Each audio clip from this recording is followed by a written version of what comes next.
रामचरितमानस बालकांड। विषय श्री सीताराम विवाह। भाग 3। श्याम शरीरु सुभाय सुहावन, शोभा कोटि मनोज लजावन। जावक जुत पद कमल सुहाए, मुनि मन मधुप रहत जिन छाए। श्री रामचंद्र जी का सांवला शरीर स्वभाव से ही सुंदर है। उसकी शोभा करोड़ों कामदेवों को लजाने वाली है। महावर से युक्त चरण कमल बड़े सुहावने लगते हैं, जिन पर मुनियों के मन रूपी भंवरे सदा छाए रहते हैं। पीत पुनीत मनोहर धोती, हरति बाल रवि दामिनी ज्योति। कल किंकिनी कटि सूत्र मनोहर, बाहु विशाल विभूषण सुंदर। पवित्र और मनोहर पीली धोती प्रातः काल के सूर्य और बिजली की ज्योति को हरे लेती है। कमर में सुंदर किंकिनी और कटी सूत्र है। विशाल भुजाओं में सुंदर आभूषण सुशोभित है। पीत जनेऊ महाछवि देई, कर मुद्रिका चोरी चितुले। सोहत ब्याह साज सब साजे, उर आयत उर भूषण राजे। पीला जनेऊ महान शोभा दे रहा है। हाथ की अंगूठी चित्त को चुरा लेती है। ब्याह के सब साज सजे हुए वे शोभा पा रहे हैं। चौड़ी छाती पर हृदय पर पहनने के सुंदर आभूषण सुशोभित हैं। पियर ऊपर नाका खासोती, दुहुआ चरहनी लगे मणि मोती। नयन कमल कल कुंडल काना, बदन सकल सौंदर्य निधाना। पीला दुपट्टा काखा सोती जनेऊ की तरह शोभित है, जिसके दोनों छोरों पर मणि और मोती लगे हैं। कमल के समान सुंदर नेत्र हैं, कानों में सुंदर कुंडल हैं और मुख तो सारी सुंदरता का खजाना ही है। सुंदर भ्रिकुटी मनोहर नासा, भाल तिलक रुचिर निवासा। सोहत मारु मनोहर माथे, मंगलमय मुकुता मणि गाथे। सुंदर भवें और मनोहर नासिका है। ललाट पर तिलक तो सुंदरता का घर ही है, जिसमें मंगलमय मोती और मणि गुथे हुए हैं। ऐसा मनोहर मोर माथे पर सोह रहा है। छंद। गाथे महामणि मोर मंजुल अंग, सब चित चोरहि। पुर नारी सुर सुंदरी बरहि, बिलोकी सब तिन तोरहि।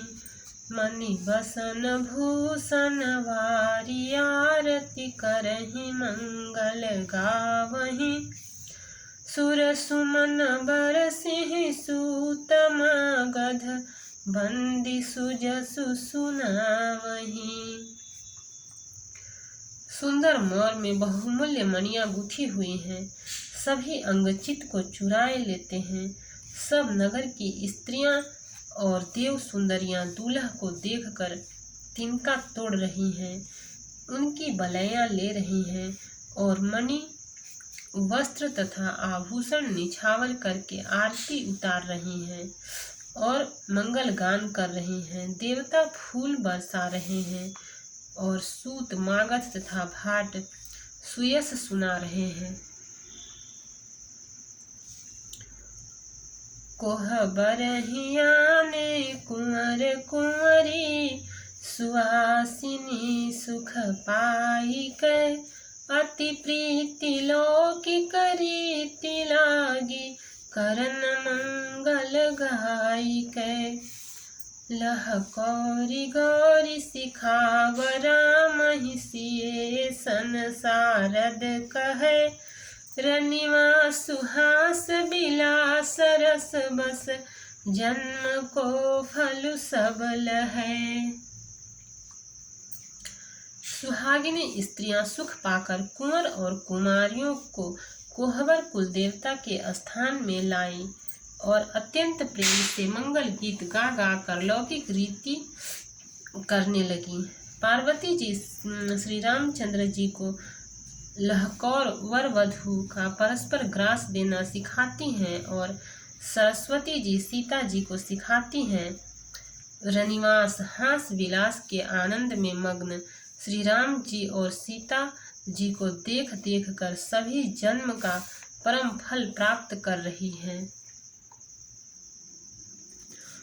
निज पानी मणि महु देखी अति मूरति स्वरूप निधान की चालती न भुज बलिल बिलोकनी बिरह भय बस जान की कौतुक विनोद प्रमोद प्रेम न जाई कहीं जानहि अली बर कुंवरी सुंदर सकल सखी लवाई जनवा से ही चली।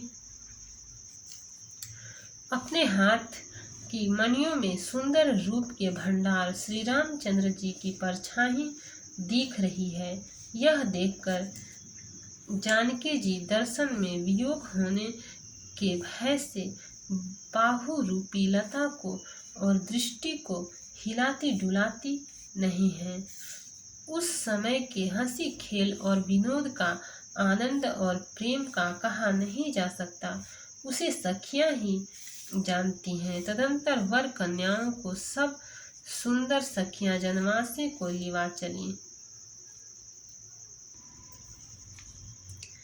तेहि समय सुनिया शीस जहाँ तहाँ नगर नभ आनंद महा चिरुजियहु चोरी चारु चार्यो मुदित मन सबहि कहा जोगिंद्र सिद्ध मुनि सदेव बिलोकी प्रभु दुदुम्भिहनि चले हरसि बरसि प्रसून निज निज लोक जय जय जय भनी। उस समय नगर और आकाश में जहाँ सुनिए वहीं आशीर्वाद की ध्वनि सुनाई दे रही है और महान आनंद छाया है। सभी ने प्रसन्न मन से कहा कि सुंदर चारों जोड़ियां चिरंजीवी हों। योगी राज सिद्ध मुनीश्वर और देवताओं ने प्रभु श्री रामचंद्र जी को देखकर दुदुम्भी बजाई और हर्षित होकर फूलों की वर्षा करते हुए तथा जय हो जय हो जय हो कहते हुए वे अपने अपने लोक को चले। दोहा सहित बधूटिन कुंवर सब तब आए पितु पास शोभा मंगल मोद भरी उमगेउ जनु जनमास। तब सब चारों कुमार बहुओं सहित पिताजी के पास आए। ऐसा मालूम होता था मानो शोभा मंगल और आनंद से भरकर जनवासा उमड़ पड़ा हो। पुनि जेवनार भई बहुभांति पठय जनक बुलाई बराती परत पावड़े बसन अनुपा सुतन समेत गवन कियो भूपा। फिर बहुत प्रकार की रसोई बनी। जनक जी ने बारातियों को बुला भेजा। राजा दशरथ जी ने पुत्रों सहित गमन किया। अनुपम वस्त्रों के पावड़े पड़ते जाते हैं। सादर सबके पाय पखारे, जथा जोग पीढ़न बैठारे। धोए जनक वधपति चरना, सीलु सनेहु जाई नहीं बरना। आदर के साथ सबके चरण धोए और सबको यथा योग्य पीढ़ों पर बैठाया। तब जनक जी ने अवधपति दशरथ जी के चरण धोए। उनका सील और स्नेह वर्णन नहीं किया जा सकता। बहुरी राम पद पंकज धोए, जे हर हृदय कमल मह गोए। तीनों भाई राम सम जानी, धोए चरण जनक निज पानी।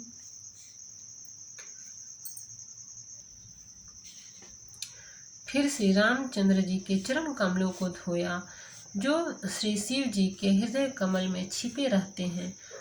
तीनों भाइयों को श्री रामचंद्र जी के ही समान जानकर जनक जी ने उनके चरण भी अपने हाथों से धोए।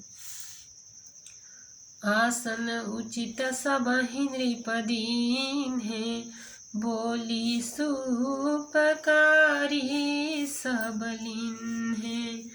सादर लगे परन पनवारे, कनक कील मणि पान संवारे।